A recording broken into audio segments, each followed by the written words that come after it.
ada yang bisa saya bantu? Ya Bu, di sini saya pengen konsultasi. Ya, Pak, Ibu mempunyai keluhan? Iya, di sini kok saya tuh setiap malam tuh badannya panas ya Bu ya. Ya. Terus untuk menstruasi saya juga udah jarang, itu kenapa ya Bu? Oh, baik Ibu, di sini saya akan menjelaskan mengenai masa perimenopause ya Bu ya. Apakah Ibu mengetahui apa itu masa perimenopause? Tidak tahu Bu. Baik, ini Ibu bisa melihat gambarnya. Premenopause adalah masa sebelum, selama, dan sesudah menopause. Premenopause terjadi karena turunnya jumlah folikel pada indung telur sehingga estrogen mengalami penurunan jumlah produksi. Usia premenopause wanita biasanya 45 tahun sampai terjadinya menopause atau 5 tahun sebelum terjadinya menopause. Usiamu berapa ya? 25 tahun. Oh baik, ini kan bisa terjadi 5 tahun sebelum menopause. Yang selanjutnya ini ada klimakterium. Apakah Ibu mengetahui? Baik, klimakterium ini ada gambarnya. Premenopause merupakan fase klimakterium. Klimakterium adalah masa peralihan antara masa reproduksi dan masa semium. Ini ada terdiri dari beberapa ya Bu, ada 4 ya Bu ya. Yang pertama ada premenopause adalah waktu sebelum periode menstruasi berakhir. Premenopause terjadi pada umur 40 tahun. Dan kedua, premenopause adalah masa sebelum, selama, dan setelah menopause. Yang ketiga ada menopause adalah sebuah keadaan wanita yang tidak mendapatkan haid selama 12 bulan. Menopause terjadi pada usia antara 45 sampai 51 tahun. Ibu itu yang tidak lancar haidnya sudah ada 12 bulan belum Bu? Belum ada Bu. Belum ada, tapi kira-kira ya Bu ya. Yang keempat ada pasca menopause adalah waktu dalam kehidupan wanita setelah periode berhenti paling tidak 1 tahun. Ini Bu. Kemudian selanjutnya ada ini perubahan saat masa perimenopause. Ibu bisa melihat gambarnya ya Bu.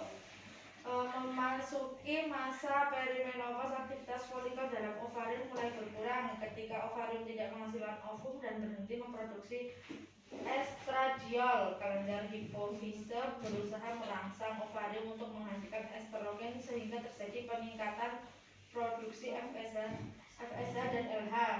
Terdapat pula penurunan kadar hormon androgen seperti androstenedion dan testosteron yang sulit dideteksi pada masa premenopause. Sudah melihat gambarnya? Kita lanjut ya Bu. Ini ada beberapa gejala perimenopause ya Bu. Yang pertama ada hot flush atau perasaan panas dari dada hingga wajah seperti dijelaskan tadi, sehingga wajah dan leher menjadi kemerahan dan berkeringat, terjadi akibat peningkatan aliran darah di dalam pembuluh darah wajah, leher, dan dada punggung. Kemudian yang kedua ada dryness vaginal. Tadi terjadi karena adanya perubahan pada vagina seperti kekeringan, sel epitel vagina menjadi tipis dan mudah cedera yang akan membuat daerah vagina sakit saat berhubungan. Yang ketiga ada, Ibu bisa lihat sini ya Bu ya. Penurunan daya ingat dan mudah tersinggung. Penurunan kadar estrogen berpengaruh terhadap neurotransmitter yang ada di otak.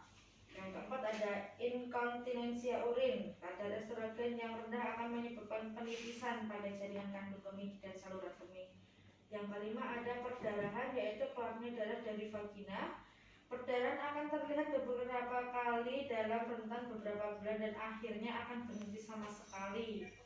Apabila perdarahan bertambah berat, sebaiknya melakukan pemeriksaan untuk memastikan tidak ada kelainan ya Bu ya. Selanjutnya sudah habis. Ini Bu, terima kasih. Apakah Ibu sudah jelas? Sudah Bu.